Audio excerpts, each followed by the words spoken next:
मुंबईतील महालक्ष्मी रेसकोर्सच्या प्रस्तावित पुनर्विकासाविरोधात 102 वास्तुविशारद, वास्तुरचनाकार आणि शहर नियोजक एकत्र आलेत. मुंबई आर्किटेक्ट्स कलेक्टिव्ह या संस्थेच्या माध्यमातून त्यांनी मुख्यमंत्री देवेंद्र फडणवीस आणि महापालिका आयुक्त भूषण गगराणी यांना सार्वजनिक निवेदन पाठवून प्रकल्पाचा पुनर्विचार करण्याची मागणी केली आहे. प्रस्तावित आराखड्यानुसार रेसकोर्स खाली भुयारी पार्किंग, बोगदे आणि जागतिक दर्जाचं क्रीडा संकुल उभारण्याची योजना आहे.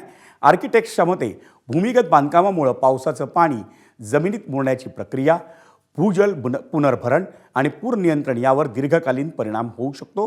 तसंच काँक्रीटची संरचना उभारण्यात आल्यानंतर सार्वजनिक मैदानाचं नैसर्गिक स्वरूप हे कायमस्वरूपी बदलण्याची भीतीही त्यांनी व्यक्त केली आहे. एबीपी माझा, उघडा डोळे बघा नीट.